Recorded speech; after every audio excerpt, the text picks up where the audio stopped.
Unchained Hearts. I hope everyone is having a great morning. It's past 4 here in Arizona. So, obviously, I haven't slept, right? Because we're in a full moon, and today's the Stargate portal opening for the new financial reset that I see. It's 02222022. And it's time to cleanse our mirrors and things like that, right? So today, what I did last night, and I'm not gonna mention any names, but I did a reading and a couples counseling session at the same time, and I did something different that I've never tried before. That is really interesting. I played a tarot game that I made up. And so I had the couple in front of me and I had them choose some cards, and I'll explain it later in detail. And so while I shuffled the cards, I say, okay, guys, think of some answers that you'd like to have, something that's going around in your relationship. And pretty much everything was revealed. We pulled a total of how many cards? Let's see. There's 78 tarot cards, so we did 777, and then we did, because I played with them too. I played the tarot card game that I made up too. Another 777, another 777, and then I had someone pick a number, and it was like, okay, we'll do 5. So, what I'm noticing lately, and I'm pretty sure, I'm very sure that this has been going around for years. People that get married with childhood trauma or get into a serious relationship at a young age, especially at a young age, that have not really had the time to live alone by themselves or cleared out their mirrors or kind of like found out who they are, what they want in life. They get together, with someone, and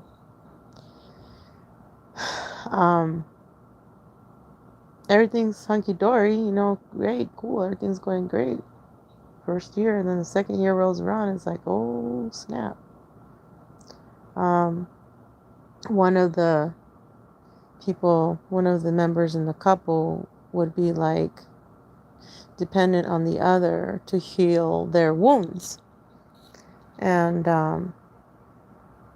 treat that person like I described earlier today is, you're cutting him up. Like, picture a voodoo doll, or picture I told the person, I said, picture a gingerbread cookie or a gingerbread man, right? You know how they have like those lines on their hands to like put their mittens on, and maybe they have a bow tie and stuff like that. Well, I said, picture your partner, I said, like a cookie, a gingerbread man, or a doll, right? Like a little soft doll.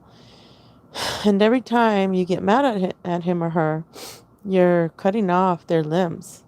Maybe you'll start with their toe, right? The thigh. Then it goes, we're going to do this by getting angry at the person, by feeding the anger that you have toward your parents to that man or woman that you love. Okay? By the end of the relationship, we'll say, or by the end of a few months later, or that year, or the second year, or the third year, whatever year you decide, that you're going to look at yourself and say, holy crap, what did I do? That person's already gone. That person, you have used so many pins in that person.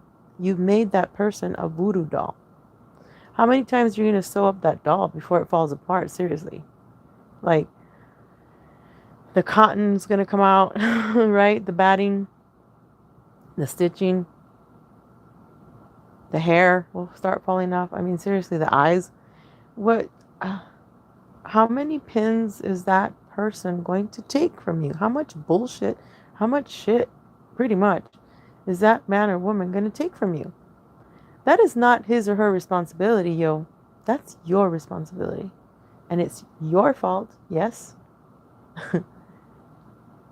Maybe you were innocent, but now that you know better, maybe it's your fault that you got into this relationship without healing. Okay, some couples will go and go to therapies, couple, counseling, but what happens is sometimes they end up blaming each other instead of going on their own with someone that they trust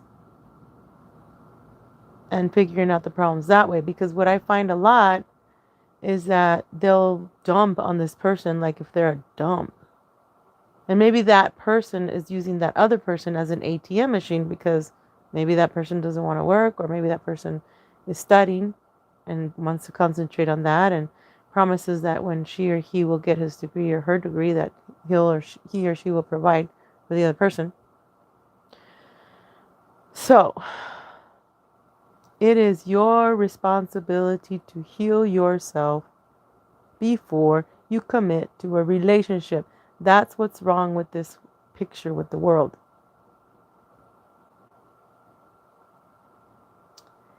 Another thing is, you are told by your parents or your friends or whoever or society that you have to marry this certain type of person because maybe they have money or whatever. But you're in love with someone else. So it's like you're not standing up for yourself. This is the time to stand up for your belief, what you stand for.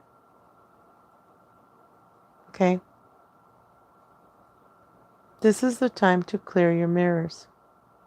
This is the time to go through your filing cabinet of your mind and shred what is not needed anymore. Make room for awesome things that are going to come, that are waiting at your door or your window or or your portal or your Stargate, but you cannot attune to that energy, that aura, that wormhole, that Stargate, that mirror, because you still have trash to take out. That is not the other person's responsibility to take your own freaking trash out, no matter how much you pay them. Whether you pay them with words, gifts, that person can only take so much of your goddamn tears because you have not taken responsibility to take care of yourself.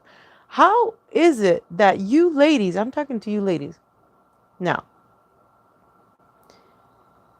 you want a man or whoever to take care of you financially, spiritually, mentally, etc., and you don't even know how to take care of yourself, or you don't even bother to take care of your hygiene. You don't take care of your mind. You don't take care of your life.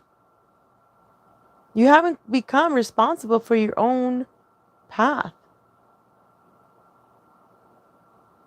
But you want that other person to take care of you.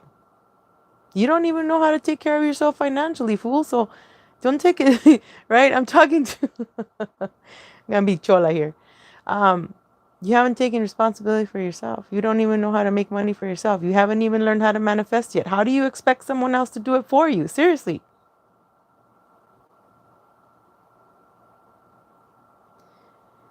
Anyway, 0 to 20, what is it? 0202, 0222, 2022.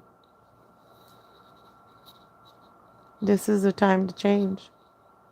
This is the time to take, like they say, the bull by the horns and giddy up and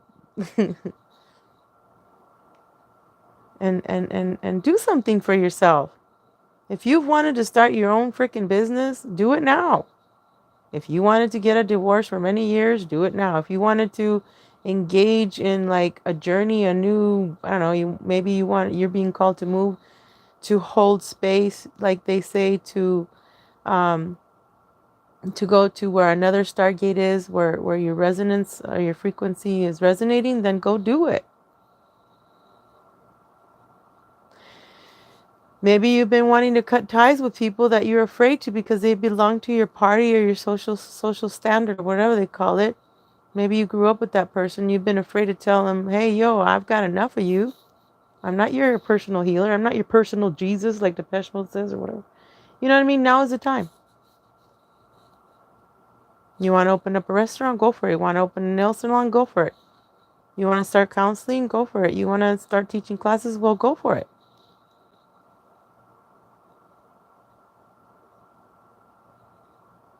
Become that confident person that you know deep inside that you can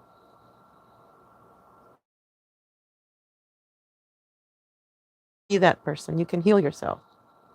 Think of the worst, I've always told you guys, think of the worst possible scenario in your life or scenarios that could possibly go wrong and live it in that timeline and come back to yourself and say, no matter what the heck I go through, I will survive. I am a warrior, god dang it. I got this, right? You got this. You create your own reality or reality. No one's holding you back, baby girl. Just fear. Is fear your king? Do you bow down to and pray to your fear? Don't make it your fear. Fear. False evidence appearing real. All right. So, just wanted to leave you with that, guys. The month of love, right?